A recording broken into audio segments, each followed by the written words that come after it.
inscreva no canal, curta e Paz de compartilhe. Cristo Jesus, meus amados irmãos, vamos começar hoje mais uma aula que tem por tema uma igreja cheia do Espírito Santo. É a nossa lição de número 5. E vamos para o nosso texto base que diz o seguinte: E era um coração e a alma da multidão, dos que criam, e ninguém dizia coisa alguma do que possuía era sua própria, mas todas as coisas lhe eram comum. Atos capítulo 4, versículo de número 32. Sempre lembrando a vocês que aquilo que a gente vai abordar não está inserido objetivamente dentro daquilo que está na lição, mas daquilo que a gente vai extrair dentro do tema, do título da lição. Por isso, os nossos tópicos são sempre um pouquinho diferentes, mas sempre aludindo àquilo que está na lição. Então, o nosso trabalho é subsidiar a lição e não trabalhar com o conteúdo que tem na mesma. Pois bem, nossa introdução diz o seguinte: o amor é estrutural, é a estrutura é estrutural no funcionamento basilar da igreja. Sem o amor, a igreja não tem como ter estrutura, não tem como se permanecer e resistir. Toda a estrutura, como uma casa, um prédio, ela precisa ser bem feita para que ela possa permanecer por longos anos. Tem prédios aí de 200, 300 anos, estrutura aí antiguíssimas, por causa da sua forma de feitura, aquilo que ele fora feito estrutural.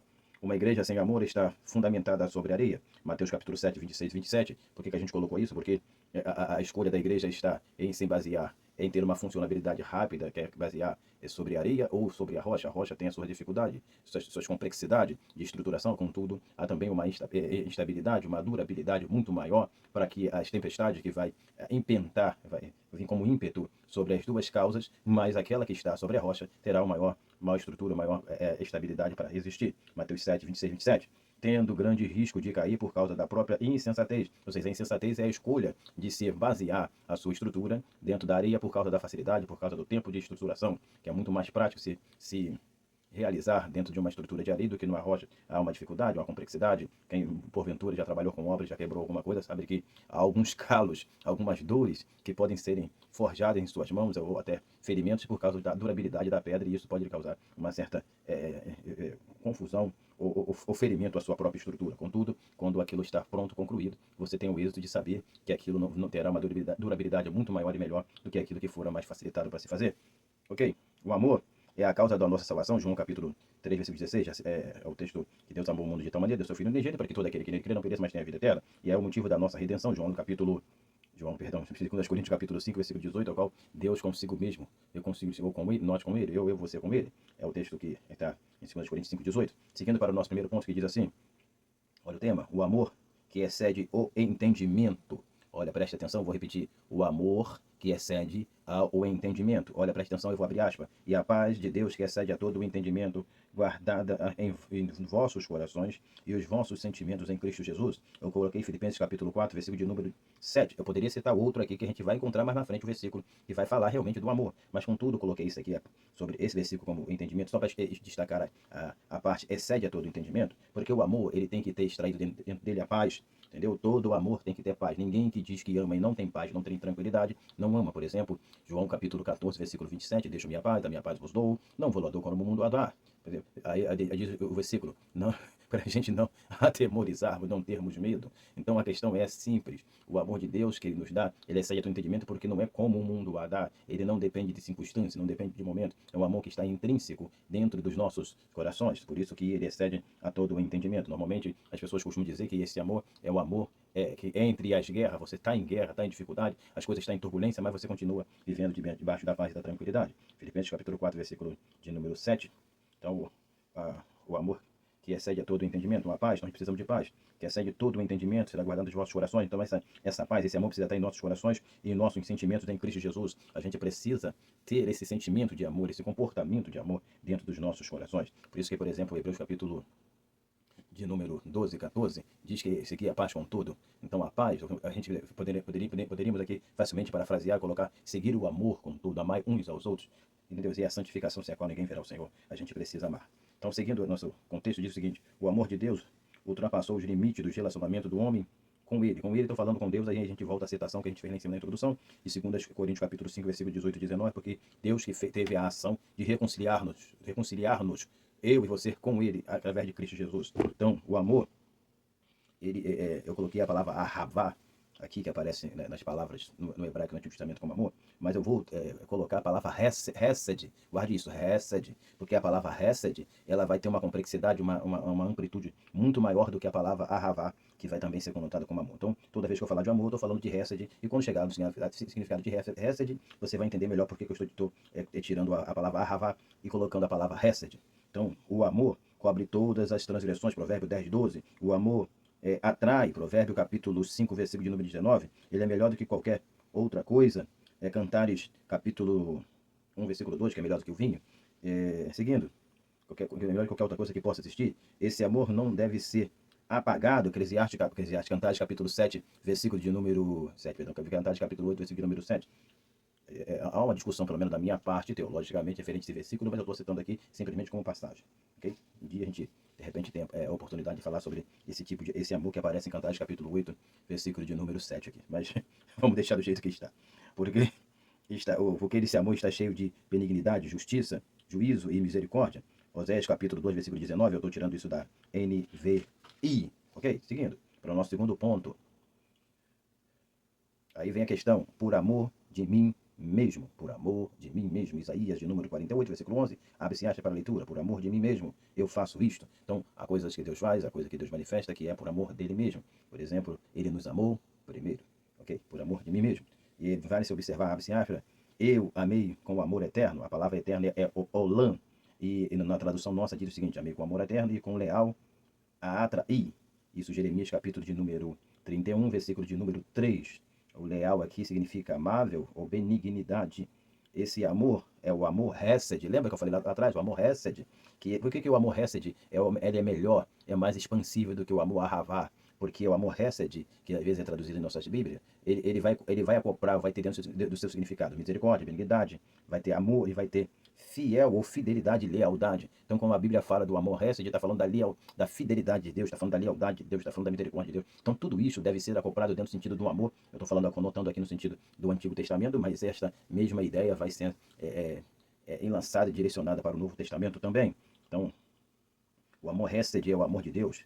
E aí a pergunta é, cabe na igreja? Cabe sim, em forma de símbolo. O amor Hesed cabe de forma de símbolo. Eu preciso amar o meu irmão, mas como que eu amo meu irmão? Com misericórdia, com amor, com carinho, com respeito, com lealdade, com bondade, com misericórdia. Tudo isso eu tenho que ter no amor que eu tenho que prestar ao meu irmão. Por isso que, por exemplo, aqui não está escrito aqui, Romanos capítulo de número 8, Romanos capítulo de número 13, versículo de número 8, não devais nada a ninguém a não ser o amor. A gente não vai colocar aqui também todos os versículos bíblicos que falam sobre amor, senão a nossa fala demoraria 20 minutos, já está quase, né? 10 minutos já demoraria 40, 50 minutos aqui a gente ler e esboçar. Então, o amor serve como símbolo. Então, 1 João capítulo 4, versículo 8, quem não ama não conhece a Deus, porque o amor procede de Deus. 1 João capítulo 4, versículo de número 7, 1 João 4, 7, quem não ama, quem vê, eu inverti a posição do versículo, tá? Quem não ama quem vê, terá mais dificuldade de amar quem não vê. 1 João capítulo 4, versículo de número 20, ou seja, a gente precisa amar, a expressão do amor, ele está em nós amarmos os nossos irmãos como a nós mesmos, o amor ou como a Deus, amar a Deus acima de todas as coisas, ao próximo como a ti mesmo. Se eu não consigo amar ao próximo, eu terei dificuldade de amar a Deus, a qual eu não vejo. Contudo, a expressão do amor, a visibilidade do amor está contido no eu tentar amar o meu irmão. Se eu não tento amar o meu irmão, pode ter certeza que eu não estou tentando de forma lata a amar a Deus, nem no estrento senso. Eu não estou tentando amar a Deus. Então está faltando da minha parte o querer, o desejo de amar a Deus. Aí por isso que eu volto em Romanos capítulo de número 13, versículo 8. Não devais nada a ninguém a não ser o amor. Será que você e eu, que temos servido a Deus há tanto tempo, estamos estado na igreja há tanto tempo, às vezes não estamos devendo aos nossos irmãos nenhum tipo monetário, nenhum tipo de dinheiro, nenhum tipo de comunicação, porque às vezes eu passo por você e dou a paz do Senhor, aperto a tua mão, falo que gosto de você, mas será que eu estou devendo a você aquilo que é devido, que é o amor, amar uns aos outros, ter compaixão de você, como Eclesiastes capítulo de número Gálatas capítulo 6, versículo de número 2, que levais carga um dos outros? Será que eu estou levando a sua carga por amor? Ou estou levando, tentando ajudar, mas sempre falar, porque esse irmão está sempre passando por dificuldade, por isso que a gente está sempre orando por ele. Irmão, se a gente está tendo condições de orar pelos nossos irmãos, é porque Deus tem nos dado graça para isso. Então viva debaixo desta graça, viva debaixo desse amor e compreenda que aquilo que eu faço agora é reflexo daquilo que Deus fez por mim. Pois bem, conclusão. Temos total ciência ou consciência de dimensão desse amor, que ele não pode ser calculado. Efésios capítulo 4, versículo 15 e 16, tá? Porque é a medida, a estatura, a altura, que a excedência é para que sejamos cheios, a excedência, ele excede a todo entendimento, ele é maior, para que nós sejamos cheios. Deixa eu só lembrar uma coisa, que a palavra cheio, ela pode ser no sentido de completo, Deus está completando em nossos corações, por isso que eu entendo sempre, eu gosto da palavra sempre completo e não cheio, porque cheio pode dar a conotação de estar estagnável, aquilo que já está cheio e não precisa encher mais. Mas completar é dar no sentido do gerúndio de estar sempre fazendo aquele movimento de ida e volta. Acabou, completa. Está completo, espera um pouco, descompletou, completa-se de novo. Ok? Então, a palavra plenitude, ou a palavra grega prerou, a palavra grega prerou dá essa conotação de completude, de completar, ok? Não só no sentido de encher ou de plenitude, como normalmente é traduzido. Bem, então, vamos lá? Que a excedência é para que sejamos cheios, completo, de toda a plenitude de Deus. Efésios capítulo 3, versículo de número 19, aqui nesse versículo ele vai falar que o termo o amor que excede a todo entendimento, guarde, grife esse versículo, o amor que excede a todo entendimento aparece em Efésios capítulo 3, versículo 19. O amor é dom, eu coloquei aqui em 1 Coríntios capítulo 13, versículo de número 2, que se eu tivesse o dom de profecia e etc, eu fiz um paralelo que se ali tem o dom relacionado a outros tipos de dons, por que o amor não pode ser um dom? Mas um dom não no sentido como a gente fala nos dons espirituais, mas um dom no sentido de procurar com zelo os melhores dons que a gente encontra, por exemplo, em 1 Coríntios capítulo 14, versículo de número 1. Seguir a paz com todo o amor e assim por diante. Então, seguir o amor e assim por diante. A gente vai encontrar isso. Pois bem, então, voltando aqui, o amor é dom, 1 Coríntios capítulo 13, versículo de número 2. O amor é fruto do Espírito, Gálatas capítulo 5, versículo 22, você conhece. O amor deve ser seguido, primeira, é o que eu citei agora, 1 Coríntios capítulo 14, versículo de número 1. Tá? Eu também coloquei aqui 2 Timóteo, 1 Timóteo 6,11, tá? 2 Timóteo 6,11, que é o que o homem de Deus deve seguir. 1 Timóteo 6,11. Aí tudo que deve ser feito em amor. Tudo que eu devo fazer deve ser feito em amor. 1 Coríntios capítulo 16, versículo 14. E seguindo para a conclusão, a parte final da conclusão, no que nós já estamos, em última instância, sejamos constrangidos pelo amor, segundo Coríntios capítulo 5, versículo de número 14. E o finalzinho tem o seguinte: tenhamos um amor incorruptível.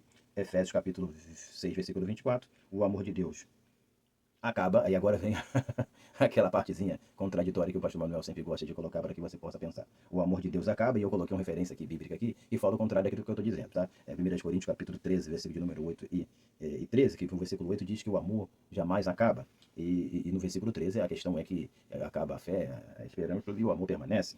Mas é só para você pensar. O amor de Deus está na comunhão do Espírito Santo, que é a graça de nosso Senhor e Salvador Jesus Cristo, o amor de Deus e a comunhão do Espírito Santo. Então, sem comunhão com o Espírito Santo, não tem como haver amor. Crente vazio, sem Deus, como que vai ter amor? Fica bem complicado. Mas deixa eu só dar uma pausinha aqui rapidinho para concluir. Quando eu coloquei aqui em 1 Coríntios capítulo 13, versículo 8, que o amor acaba, porque o amor de Deus, ele é eterno em Deus. Eu já citei isso em diversas edições que já falei aqui, você encontra aqui, tem mais de 200 vídeos, eu falando que a palavra olam, que a gente citou lá em cima, ou aionios, na palavra no grego, aulan em hebraico, ela é uma palavra interminável. Ela tem uma durabilidade interminável. Não quer dizer que não vai acabar ou dizer que não tenha começo. Tá? Esquece isso que nossos dicionários erroneamente colocaram. Contudo, quando eu falo que o texto fala que o amor jamais acaba, é porque o amor em Deus ele é eterno, porque Deus é amor e Deus não tem fim. Mas na sua vida acaba. Não abuse do amor de Deus, não. Porque ele é amor, mas ele é fogo consumidor. Então, vivamos debaixo do amor de Deus. Vivemos debaixo da compaixão do Senhor. E deixa eu dizer uma coisa aqui que possa até soar ruim para os seus ouvidos, mas tenha atenção.